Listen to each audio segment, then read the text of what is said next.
Welcome to the EU News on September 24th in 2021. Today we start in Brussels in Belgium. If the EU Commission has its way, insurance companies will in future have to back risky investments with more equity. This is especially true for life insurances with mostly long-term guarantees. The EU Commission has proposed a revision of the Solvency II capital and supervisory regulations. The current capital adequacy regulations have only been in effect since 2016. However, since then, the central banks in the USA and the Eurozone have lowered their key interest rates to zero, which is particularly problematic for life insurers. They had to keep reducing the guaranteed interest rate for their customers. Since the situation on the financial markets has changed due to the low interest rates, higher risks could arise for insurers. The EU justifies its claim. They want to ensure that insurers can actually keep promises to their customers. However, the proposed directive also provides for the introduction of more flexible capital adequacy rules from which lower risk investments could benefit. In addition, a higher number of small insurers are to be completely exempted from the Solvency II directive.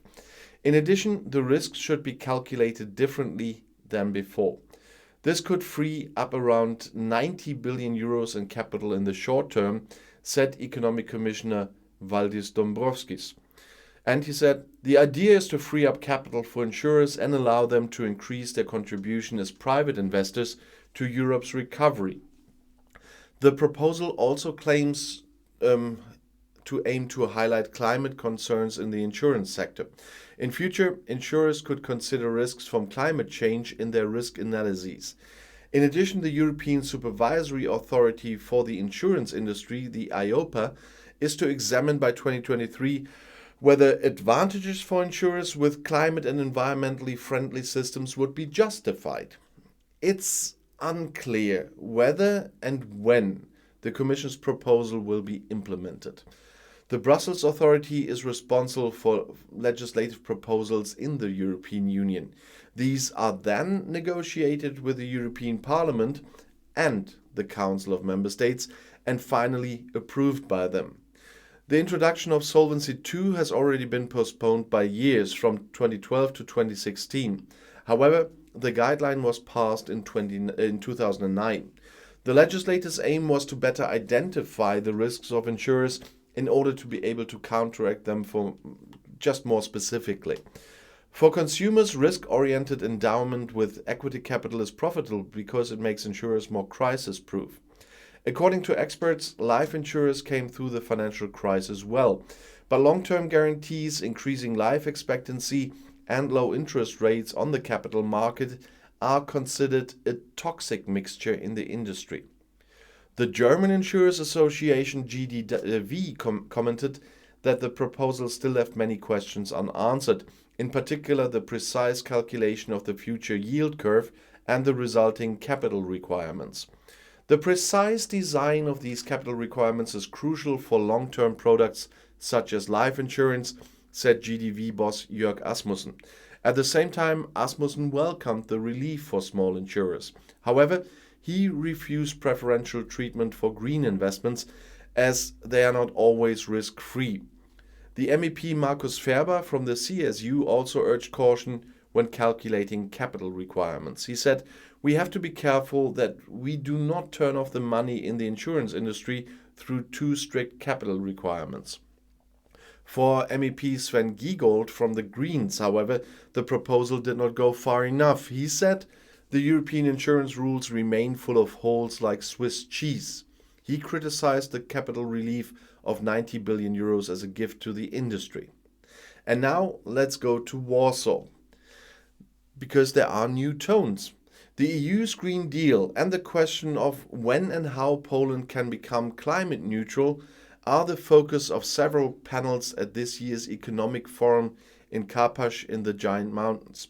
In previous years, intensive discussions about climate change and the energy transition were rather the exception at the three-day conference.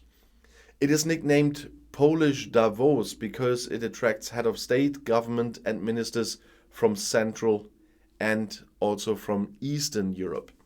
We would not have had these debates 2 or 3 years ago, said Climate Minister Michal Kurtika openly.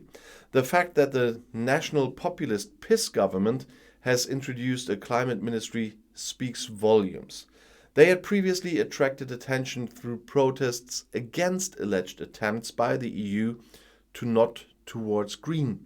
We have to rebuild the economy that we find in the direction of climate neutrality, says Kurtika. He wants to lead Poland out of its dependence on coal. We are dealing with the specifications from Brussels, he said. The EU Commission has not yet approved Warsaw's plan to spend the 36 billion euros attributable to Poland from the EU Development Fund to overcome the corona recession. The reason for the delay tactic, however, is not that the goals of the Green Deal will be neglected. Rather, Brussels wants to exert pressure so that the PiS yields in the dispute over judicial reforms and bows to the rules of the European Court of Justice, which is expected from all members. They see the independence of the judiciary threatened and have, among other things, found the disciplinary chamber with which the PiS wants to urge judges to be politically loyal to be illegal. Kurtika describes a country in which the late rethinking is now triggering an even greater boom in renewables and is attracting foreign investment in this area. The turnover in photovoltaics jumped out of nowhere to 10 billion turnover in 1 year, he said. Hundreds of thousands of Polish families are building solar cells on their roofs. The sharpest opposition to the plans and the debates in Karpasz does not come from the opposition, but from the minister's party. The PiS MP Jan Krzysztof Ardanowski, until a year ago Minister of Agriculture, warns of the social costs. Energy prices in Poland would rise by 40% within a short time. That overwhelms many households. Ardanowski, who is said to have a good relationship with PiS party leader Jarosław Kaczyński, condemns the EU's plans for green agriculture as utopian and rates the entire Fit for 55 program of the EU as harmful to Poland. One should not make the entire policy dependent on emissions. Poland is not alone in its fear for political consequences of rapidly rising energy prices due to the EU's climate policy.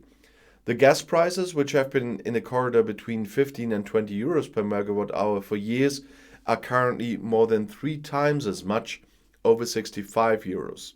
They have never been there. But others do much, much, much worse. But now let's go to Paris. After the serious rift in the submarine dispute, US President Joe Biden and French President Emmanuel Macron want to meet in person. In a phone call that Biden asked Macron to have, both agreed to meet in Europe at the end of October, according to a joint statement from both governments that the White House circulated. Macron also decided that the French ambassador should return to Washington next week.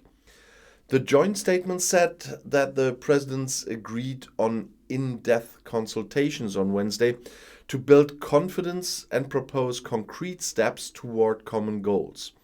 The planned meeting is part of it.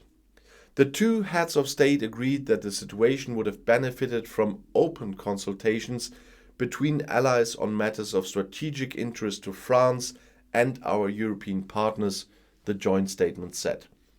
Biden has assured his continuing commitment in this regard. The US president also recognized the importance of a stronger European defense system. He announced that the US would expand its support for anti-terrorist missions by European countries in the Sahel region. Details were not given in the joint declaration. Last week, without consulting its allies, the US launched a security pact with Australia and Great Britain in the Indo-Pacific, triggering a deep diplomatic crisis with France. The pact shattered a $56 billion euro submarine deal between Australia and France, which led to angry reactions in Paris. Macron temporarily withdrew the ambassadors from the United States and Australia, an extremely unusual measure among allies. In addition, the French side refused to participate in an originally planned meeting of foreign ministers between the United States and France, Great Britain, and Germany on the sidelines of the UN General Assembly in New York. When asked on Tuesday, German Federal Minister Heiko Maas confirmed that the French side had renounced their participation in the so-called Quad meeting originally planned for Wednesday. The reason for this is that there is resentment on the French side, which I can understand well, as Marc said, and that some things have to be straightened out before you can sit down in such a format. The meeting was not cancelled entirely, but just postponed, as he said. And now we have to go to Berlin in Germany. Under dramatic circumstances, the Bundeswehr, that's the German army, flew people in need of protection from Afghanistan to thank German Chancellor Angela Merkel and Defense Minister Annegret Kramp-Karrenbauer, both from the CDU, visited the soldiers involved to thank them. On Wednesday, they took part in a return roll call at the 31st Paratrooper Regiment in Seedorf in Lower Saxony. With a serious expression, the outgoing Chancellor walked the front of the soldiers on one of her foreseeable last visits to the troops. Together with the Defense Minister, she honored particularly deserving participants in the August evacuation mission.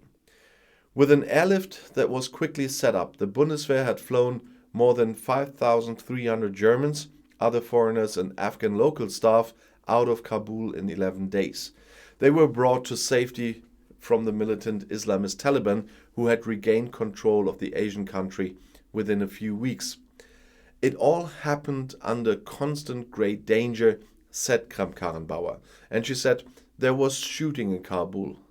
The pilot of an Airbus A400M military transporter reported to the DPA about the first nocturnal approach to the airport in the Afghan capital. Everything was completely dark, said the Air Force major. Vehicles and pedestrians crowded next to the runway. The situation was extremely confusing, said a police officer. The first lieutenant's job was to check the passports and baggage of those escaped. Occasionally, in the crowd in front of the airport, he had to try to bring the scattered members of families back together. He said, we had to deal with bulletproof noise all the time. In front of those soldiers, Kramp-Karrenbauer justified the almost 20 years of the Bundeswehr's deployment in Afghanistan. The former Social Democratic Defense Minister Peter Struck was right that Germany's security was also being defended in the Hindu Kush. It was important for our own security that Afghanistan does not remain a safe haven for Islamist terrorism, said the minister. At the same time, after the end of the mission, an open and honest assessment must be made. As one lesson, Kramp-Karrenbauer mentioned that military cooperation in Europe and the European pillar of NATO must be strengthened. After the terrorist attacks in the USA on September 11th in 2001, Germany participated as an ally in NATO-led operations in Afghanistan. The Bundeswehr secured the country against the Taliban, which had been driven out of power, and helped with civilian reconstruction. 59 soldiers were killed in the course of the operation. The paratroopers from Seedorf were involved in the heaviest battle on Good Friday 2010. At that time, 3 soldiers were killed and 8 injured. And now we have to go to Kiev in the Ukraine.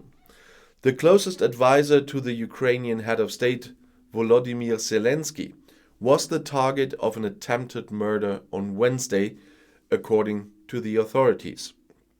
Sergei Shefir's car had been shot at by strangers, and more than 10 bullets hit the car, Interior Minister Anton Gerashenko and the police said on Facebook. Shefir was unharmed, according to the police. The driver of Shefir's car was reportedly seriously injured by the gunshots from automatic weapons. A special mission is underway to locate the shooters. Shefir and Zelensky have been working together for years, even before the head of state took office in 2019. However, the assistant's relations with the president are said to have deteriorated massively recently. And I'll see you in my next video. Bis gleich.